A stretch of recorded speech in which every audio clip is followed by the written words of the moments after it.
Hi friends, പുതിയൊരു വീഡിയോയിലോട്ട് എല്ലാവർക്കും സ്വാഗതം. അപ്പോൾ ഇന്ന് നമ്മൾ അട്ടക്കുളങ്ങര സൈറ്റിൽ രണ്ടാമത്തെ നില കെട്ടു തുടങ്ങി. അപ്പോൾ അതിനുവേണ്ടി നമ്മൾ രാവിലെ വന്ന് ഇന്ന് 3 മേസ്തിരി 3 ഹെൽപ്പർ. അപ്പം കുറച്ച് കല്ലൊക്കെ നമ്മൾ മേളിൽ തന്നെ കയറ്റി വെച്ചിരുന്നു. തലേ ദിവസം തന്നെ നമ്മൾ 2 ഹെൽപ്പർ നിർത്തി കുറച്ച് കല്ലൊക്കെ മേളിൽ കയറ്റി വെച്ചിരുന്നു. അപ്പോൾ ഇന്നത്തെ വിശേഷം എന്ന് പറയുന്നത് നമ്മൾ ഈ വർക്ക് ചെയ്യുന്ന രീതി, നമ്മൾ എത്രത്തോളം സ്പീഡിന് ചെയ്യാൻ പറ്റും, അത്രയും സ്പീഡിന് ചെയ്യുന്ന ടെക്നിക്ക്, അങ്ങനെ കുറച്ച് കാര്യങ്ങളാണ്.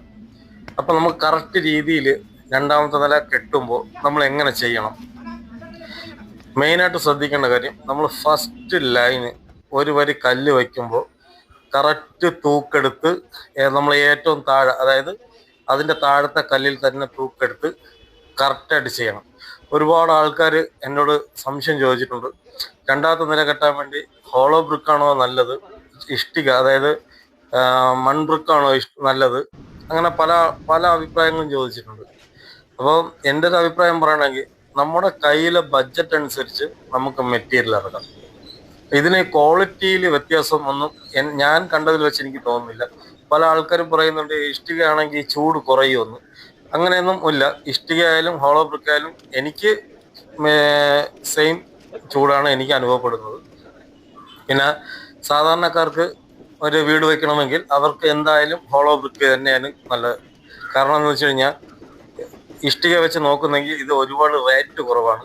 അതുപോലെ തന്നെ ഇതിൻ്റെ ലേബർ കോസ്റ്റ്, മെറ്റീരിയൽ കോസ്റ്റ്, ഇതൊക്കെ ഒരുപാട് കുറഞ്ഞു കിട്ടും. ഇഷ്ടികയാണെങ്കിൽ നമുക്ക് ഒരുപാട് കോസ്റ്റ് കൂടുതലായിരിക്കും. അപ്പോൾ അത് എന്തുകൊണ്ടും ഈ ഹോളോ ബ്രിക്ക് തന്നെയാണ് ലാഭം. പിന്നെ ഇതിൽ ക്വാളിറ്റി, അതായത് സ്ട്രോങ് ആണോ എന്ന് അതിലൊന്നും ഒരു കാര്യമില്ല. എല്ലാം ഒരേ സ്ട്രോങ് തന്നെയാണ്. ഹോളോ ബ്രിക്കിലൊക്കെ ചെയ്യുമ്പോൾ അതിൻ്റെതായിട്ടുള്ള ക്വാളിറ്റിയും സ്ട്രോങ്ങും നമുക്ക് വീടിന് കിട്ടും. അതുകൊണ്ട് അങ്ങനത്തെ ഒരു ഡൗട്ട് ആർക്കും വേണ്ട. പിന്നെ നമ്മളിവിടെ ഫസ്റ്റ് ലൈന് ഫുള്ള് നമ്മൾ ഗ്രൗട്ട്, അതായത് നമ്മൾ ഫസ്റ്റ് കല്ല് വെക്കുമ്പോൾ അതിൽ ഫ്ലോറിൽ ഗ്രൗട്ട് ഒഴിച്ചിട്ടാണ് നമ്മൾ വെക്കുന്നത്. അപ്പോൾ ഏറ്റവും നമുക്ക് താഴത്തെ നിലയേക്കാളും കുറച്ച് കെട്ട് കൂടുതലാണ് മേളിൽ വരുന്നത്. കാരണം നമുക്ക് താഴത്തെ, ഞാൻ മുമ്പ് വീഡിയോ ഇട്ടിട്ടുണ്ടായിരുന്നു, താഴെ വരുന്നത് നമുക്കൊരു ബെഡ്റൂം, ഒരു കിച്ചൺ, ഒരു ഹാള്, ഒരു ഡൈനിങ് ഹാള്, ഒരു ബാത്റൂമായിരുന്നു വരുന്നത്. നമുക്ക് മുകളിൽ വരുന്നത് 3 ബെഡ്റൂം വരുന്നുണ്ട്, 3 ബാത്റൂമും വരുന്നുണ്ട്. അപ്പോൾ അതിൻ്റെതായിട്ടുള്ള ഒരുപാട് കുരുക്കുപിടിച്ച കെട്ടും കാര്യങ്ങളൊക്കെ ഉണ്ട്. അപ്പോൾ നമ്മുടെ കണക്കോട്ട് കാൽക്കുലേഷൻ എന്ന് വെച്ച് കഴിഞ്ഞാൽ നമുക്ക് എത്രത്തോളം വർക്ക് ചെയ്ത് തീർക്കാൻ പറ്റുമോ അത്രയും പെട്ടെന്ന് നമുക്ക് തീർത്ത് പോകണം. പിന്നെ നമ്മളൊരു സൈറ്റിൽ ഒരു കോൺട്രാക്ടർ വർക്ക് എടുക്കുമ്പോൾ അവർക്ക് നഷ്ടം വരാത്ത രീതിയിൽ ചെയ്യണമെങ്കിൽ ഒരേ ഒറ്റ ഐഡിയ ഉള്ളൂ. കാരണം ഇപ്പോൾ ഒരു 3 മേസ്ത്രിയാണ് ഒരു സൈറ്റിലുള്ളതെങ്കിൽ ചില സൈറ്റിൽ പോകുമ്പോൾ നമുക്ക് കാണാം, ഒരു മേസ്ത്രി ഒരു മൂലയിൽ നിന്ന് പണി, അടുത്ത മേസ്ത്രി വേറൊരു മൂലയിൽ നിന്ന് പണി, മൂന്നാമത്തെ മേസ്ത്രി വേറെ എവിടേക്ക് നിന്ന് പണി. അപ്പോൾ അങ്ങനെ ചെയ്യുമ്പോഴുള്ള കുഴപ്പമെന്ന് വെച്ച് കഴിഞ്ഞാൽ, ഒന്ന് കറക്റ്റ് നമുക്ക് സാധനം കിട്ടില്ല, കല്ലായാലും ചാന്തായാലും നമുക്ക് കറക്റ്റ് സാധനം കിട്ടത്തില്ല. രണ്ടാമത്തെ കാര്യം എന്ന് വെച്ച് കഴിഞ്ഞാൽ, ഒരാൾ നിന്ന് കഴിഞ്ഞാൽ നമുക്ക് ഒരുപാട് കെട്ടുന്ന നീളം പോകത്തില്ല. 3 പേരും കൂടി ഒരു സ്ഥലത്ത് നിന്ന് കഴിഞ്ഞാൽ നമ്മൾ വിചാരിക്കുന്നതിനേക്കാളും സ്പീഡിന് വർക്ക് കംപ്ലീറ്റ് ചെയ്യാൻ പറ്റും. അപ്പോൾ ഇവിടെ നമ്മൾ ഏകദേശം 1580 കല്ലിൻ്റെ കെട്ടുകൂടെ വരുന്നുണ്ട്. ടോട്ടൽ നോക്കിയപ്പോൾ 1580 കല്ലിൻ്റെ കെട്ട് വരുന്നുണ്ട്. പിന്നെ ഏകദേശം 5 ഡോറുണ്ട്. അതുപോലെ തന്നെ ഓരോ റൂമിൽ 2 ജനൽ വീതമുണ്ട്, ഒരു 3 പാളി, ഒരു 2 പാളി. ഇപ്പോൾ നമ്മൾ ഈ 2 സൈഡിലും ഓരോ ലൈന് ഫസ്റ്റ് നമ്മൾ ഓരോ വരി വീതം കംപ്ലീറ്റും ലൈൻ തിരിക്കുകയാണ്. അതായത് നമ്മൾ കറക്റ്റ് അളവെടുത്ത് ബെഡ്റൂമിൻ്റെ അളവ് കാര്യങ്ങളെല്ലാം കറക്റ്റ് തിരിച്ചാണ് നമ്മൾ ഫസ്റ്റ് ലൈന്. അപ്പോൾ ഫസ്റ്റത്തെ ദിവസം നമുക്ക് മാക്സിമം വർക്ക് വളരെ കുറവായിരിക്കും. കാരണം നമ്മൾ വിചാരിക്കുന്ന രീതിയിൽ നമുക്ക് വർക്ക് ചെയ്യാൻ പറ്റില്ല. കാരണം കംപ്ലീറ്റ് കെട്ടൊക്കെ തിരിക്കണം. അതുകൊണ്ട് ഫസ്റ്റത്തെ ദിവസം നമ്മൾ വർക്ക് നോക്കാറില്ല.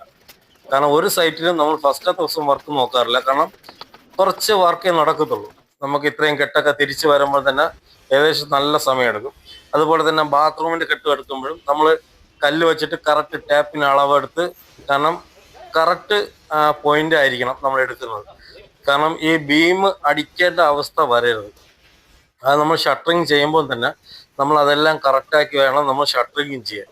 പിന്നെ ഇവിടെ നമ്മളൊരു 20 സെൻറ്റിമീറ്റർ താത്താണ് നമ്മൾ ഈ ബാത്റൂമിൽ ഇട്ടിരിക്കുന്നത്. അപ്പോൾ അത് പല ആൾക്കാർക്കും അറിയാം എന്തിനാണ് ചെയ്യുന്നതെന്ന്. നമ്മൾ ഈ പ്ലംബിങ്ങിൻ്റെ വർക്കും ഇതെല്ലാം ചെയ്ത് വരുമ്പോൾ നമുക്കൊരു 2 ഇഞ്ച് ഹൈറ്റ് നമുക്ക് കിട്ടും.